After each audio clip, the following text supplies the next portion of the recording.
Hi guys what's up, कैसे आप सब लोग। मेरा नाम है एल सिंह और आप देख रहे हैं अपना यूट्यूब चैनल नेशन फर्स्ट। तो भाई लोगों, आज मैं आपके लिए जो लेके आया हूँ वीडियो, वो लेके आया हूँ द शाम शर्मन शो। ठीक है, इन्होंने जो टाइटल दिया हुआ वो दिया हुआ डम्पेस्ट प्रो हिजाब लॉजिक रिएक्शन सुप्रीम कोर्ट हिजाब केस। तो बड़ा अच्छा ये रोस्ट करते हैं और बड़े अच्छे लॉजिक से बताते हैं। लिंक मैंने डिस्क्रिप्शन में दे दिया है, आप चेकआउट कर सकते हो। भाई को सपोर्ट करो।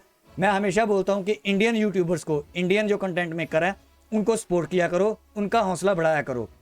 आपके हौसले से ही हम इस 5th जनरेशन वॉरफेयर में आगे बढ़ सकते हैं। तो पहले ये वीडियो देखते हैं। वीडियो के एंड में फिर मैं अपने व्यू पॉइंट रखूंगा और आप भी अपने व्यू पॉइंट रखना इस हिजाब वाले किस्से पे। ठीक है, तो पहले देखते हैं ये इस वीडियो में क्या बता रहे हैं, क्या चीज़ है, क्या चक्कर है। उसके बाद हम अपने व्यू पॉइंट करेंगे। तो पहले वीडियो देखते हैं। Let's start the video.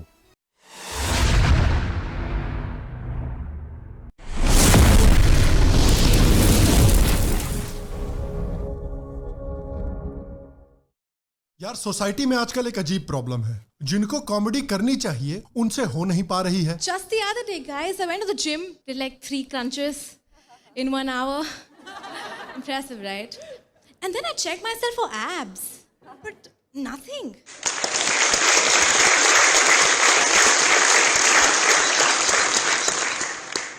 When this random guy came up to me and went, it's like, whoa, excuse me, bhaiya, feminism aa chuka hai. So he went again and said, it's like, whoa, hold on a second. I think I need to talk to him in his language. So I went,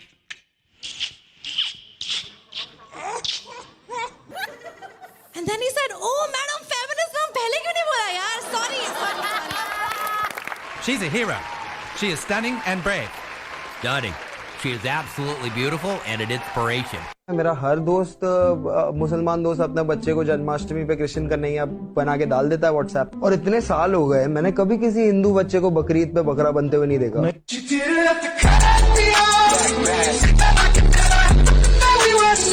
और जिनको comedy नहीं करनी चाहिए वो भारत की सबसे बढ़िया comedy कर रहे हैं। जैसे कि वो लोग जो कह रहे हैं कि हिजाब मुस्लिम औरतों को हरासमेंट और मॉलेस्टेशन से बचाता है। भाई साहब, सऊदी अरेबिया को ही देख लो, काम नहीं कर रहा ये टोटका। तो आज के वीडियो में मैंने आपके लिए हिजाब डिबेट में भारत के सबसे क्रिंज जस्टिफिकेशंस का रिव्यू किया है। चाहे पॉलिटिशियंस हो, चाहे जर्नलिस्ट हो, एक्टिविस्ट हो, या फिर सुप्रीम कोर्ट एडवोकेट हो। तो आइए शुरू करते हैं। लेकिन इस वीडियो में बहुत भारी क्रिंज होने वाला है, तो प्रोटेक्ट योरसेल्फ। हेलो और शाम शर्मा शो के इस एपिसोड में आपका बहुत बहुत स्वागत है। मैं हूं सेकुलरिज्म का सीईओ शाम शर्मा। आज मुझसे जुड़ने के लिए, आज का ये एपिसोड देखने के लिए आपका बहुत बहुत धन्यवाद और आप सबको एक सेक्युलर प्रणाम। तो कर्नाटका का जो हिजाब केस है, जहां पर उडुपी के एक स्कूल ने अपनी यूनिफॉर्म पॉलिसी में हिजाब को बैन करके रखा हुआ था, उस केस की इस समय पर सुप्रीम कोर्ट में सुनवाई हो रही है। और इस हिजाब केस से रिलेटेड सुप्रीम कोर्ट में और भारत के सेक्युलर जीवियों में काफी कमाल के आर्गुमेंट्स हैं। तो आइए आज के आर्गुमेंट्स की सुप्रीम कोर्ट के लॉयर साहब से ही शुरुआत करते हैं। सुप्रीम कोर्ट में हिजाब का सपोर्ट करते हुए लॉयर साहब ने कहा कि इस्लाम तो बस भारत में शांतिपूर्ण तरीके से आया था। इस्लाम ने कभी भी भारत पर कब्जा करने की तो कोशिश नहीं की। Excuse me, what? साहब, अगर कब्जा करने की कोशिश नहीं की तो कश्मीर, पाकिस्तान और बांग्लादेश के सारे लोग कन्वर्ट कैसे हो गए? मैं बताता हूँ, ये राज भी उसी के साथ चला गया सर। भारत के आधे मंदिर कैसे टूट गए? ये राज भी उसी के साथ चला गया सर। भारत का धर्म के नाम पे पार्टीशन कैसे हो गया? I don't know. साला, इस तरह के आर्गुमेंट्स को तो औरंगजेब और बाबर जैसे इन्वेडर भी देखते होंगे और सोचते होंगे कि यार हमारी कोई नहीं है। हमने साला इतने लोगों को मारा, इतना कत्लेआम किया, इतने लोगों को जबरदस्ती कन्वर्ट किया, इतने मंदिर तोड़े, कोई क्रेडिट ही नहीं देना चाहता हमको। ना साले हिस्टोरियन क्रेडिट देते हैं, ना सुप्रीम कोर्ट के लॉयर क्रेडिट देते हैं। मजाक चल रहा है यहाँ पे। समझे क्या? एडवोकेट साहब ये भी कहते हैं कि स्कूल में अगर हम यूनिफॉर्म की पॉलिसी डाल देंगे तो उससे सरदार पटेल और अंबेडकर साहब का डर जो है वो सच हो जाएगा। देखा, इसीलिए मैंने चश्मे पहनने के लिए बोला था आपको। अबे डॉक्टर अंबेडकर को स्कूल में यूनिफॉर्म की पॉलिसी से कब प्रॉब्लम हो गई? मतलब ये तो वही बात हो गई कि एक सेक्युलर जीवी ने सड़क पे एक आदमी को देख लिया और बोल दिया कि अरे नेहरू जी का डर देखिए सच हो गया। लेकिन अगर वो सड़क पे आदमी राहुल गांधी हो और नेहरू जी का डर कांग्रेस के सर्वनाश होने का हो, तब वो डर बिल्कुल सही है। वैसे अंबेडकर जी को जिस बात का डर था उसके बारे में मैं आपको बताता हूँ एडवोकेट साहब। अंबेडकर जी ने बुर्के और हिजाब के बारे में कहा था कि बुर्का पहनी हुई औरतें इंडिया का सबसे भद्दा दृश्य है। है। बुर्का पहनने से औरतों की हेल्थ पे बुरा असर पड़ता है। उन्होंने ये भी कहा था कि बुर्का और हिजाब जैसी चीजें पहनना मुस्लिम औरतों की गुलामी की मेंटालिटी दिखाता है और मुस्लिम औरतों के इंफीरियोरिटी कॉम्प्लेक्स को भी एक्सपोज करता है। कहीं आप इस डर की बात तो नहीं कर रहे थे? एडवोकेट साहब कहते हैं कि देखिए इंडिया का क्या हाल हो गया है। इंडिया एक ऐसा देश है कि 5000 साल के बाद भी इस देश को कोई तोड़ नहीं सका। अरे चीचा, पिछले 100 साल से सो रहे थे क्या? धर्म के नाम पे ऑलरेडी पाकिस्तान और बांग्लादेश कट के अलग हो चुके हैं इंडिया से।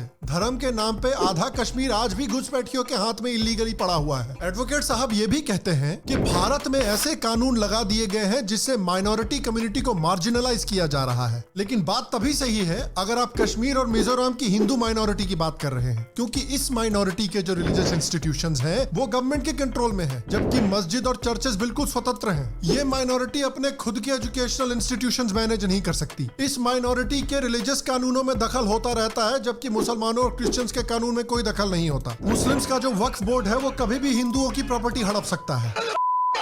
हिंदुओं के मर्दों और औरतों के बीच में बिल्कुल बराबर के अधिकार है, लेकिन मुसलमानों की औरतों को अभी भी आधा अधिकार है। किस मार्जिनलाइजेशन की बात कर रहे हो साहब? फिर एडवोकेट साहब से थोड़ा आगे बढ़ के बात करते हैं फेमस कम्युनिस्ट स्वरा भास्कर जी के बारे में, जो हर एक डेडिकेटेड इंडियन कम्युनिस्ट की तरह कैपिटलिज्म को गाली भी देती हैं और फिर अंबानी के प्रोडक्ट बेच के पैसे भी कमाती हैं। Have a clean speech 2019.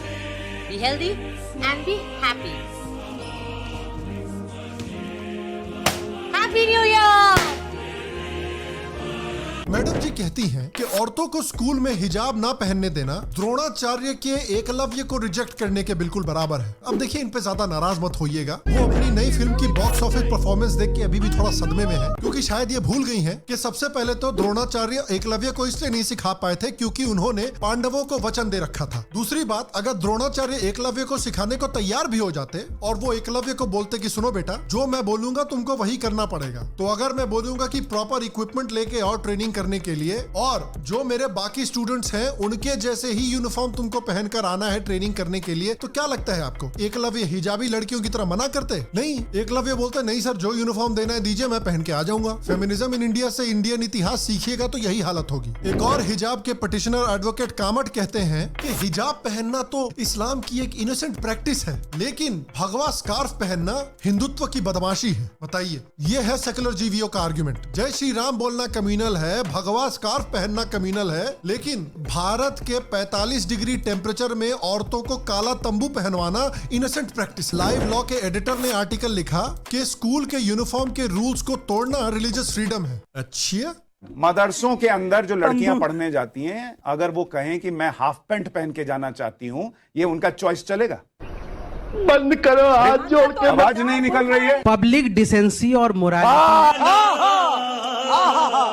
Public decency.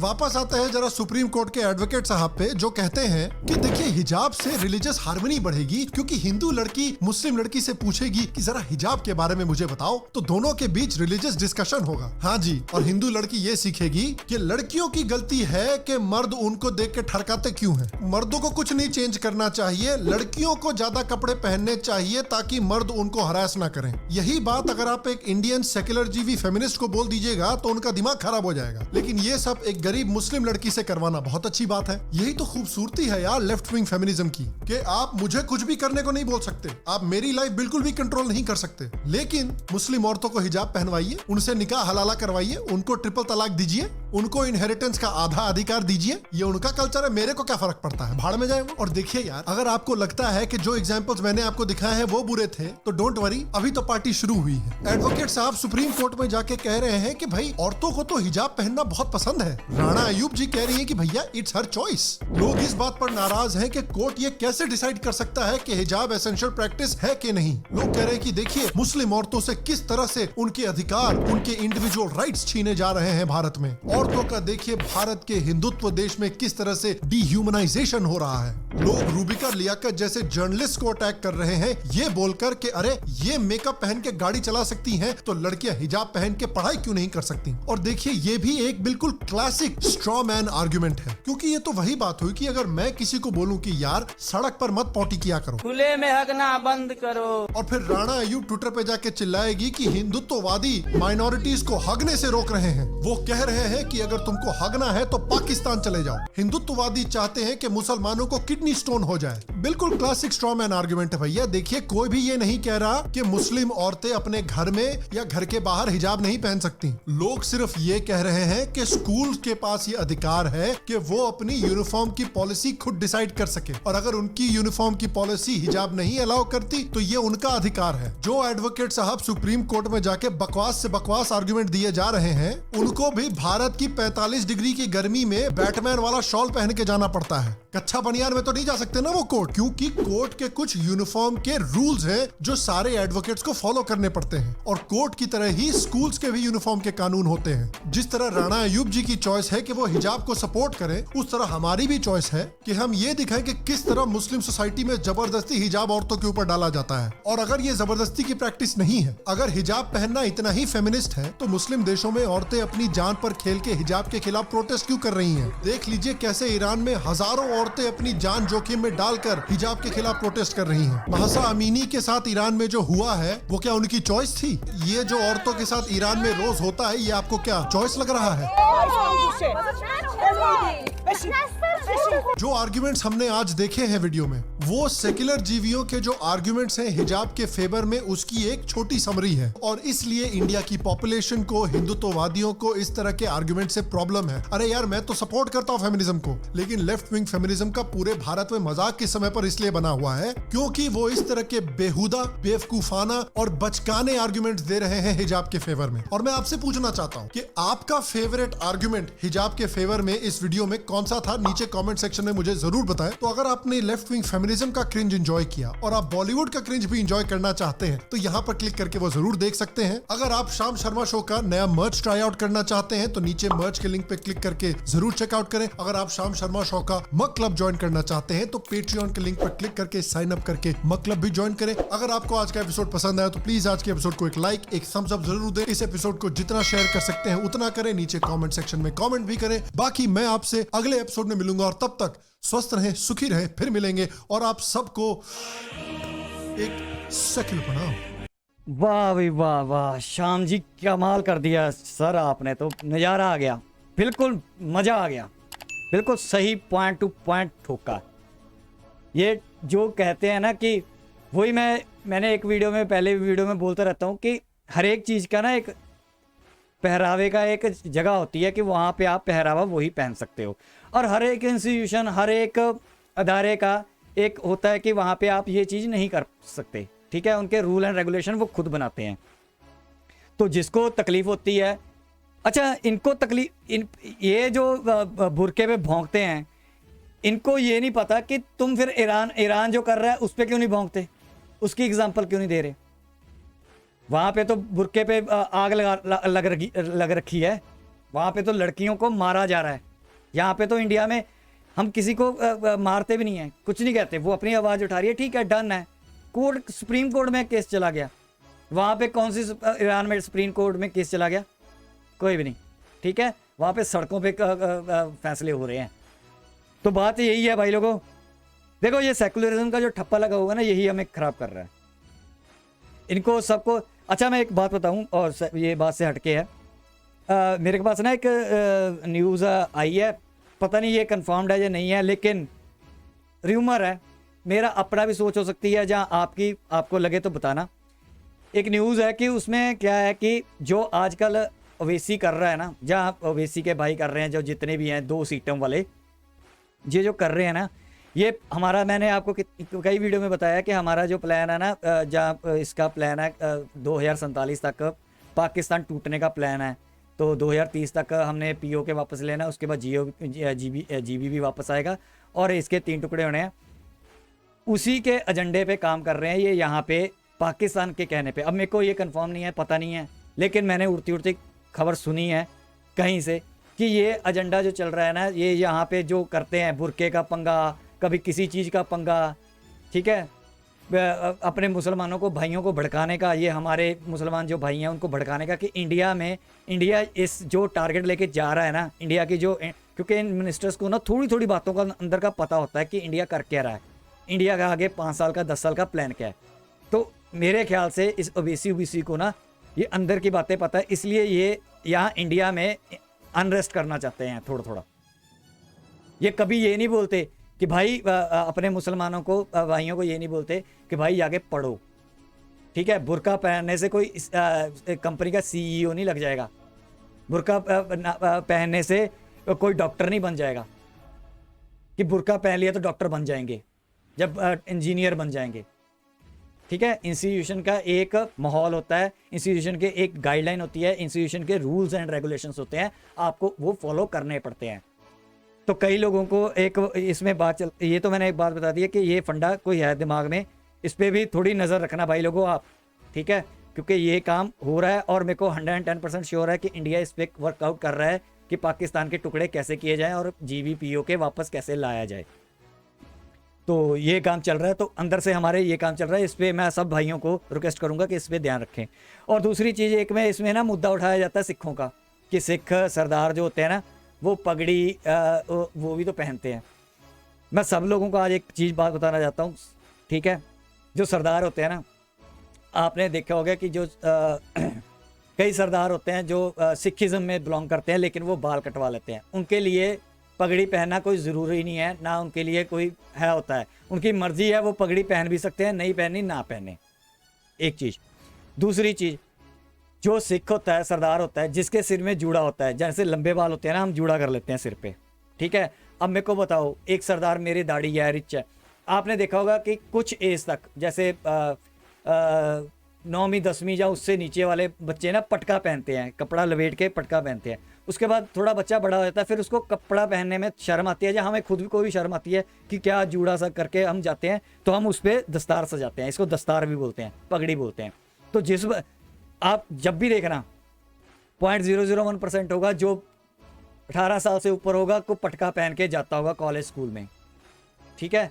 नहीं तो मोस्टली हमारे यहाँ 5वीं 6वीं में जो बच्चे होते हैं वो पगड़ी पहननी शुरू कर लेते हैं, क्योंकि उनको खुद को ही लगता है कि यार पगड़ी पहननी ज़्यादा अच्छी है।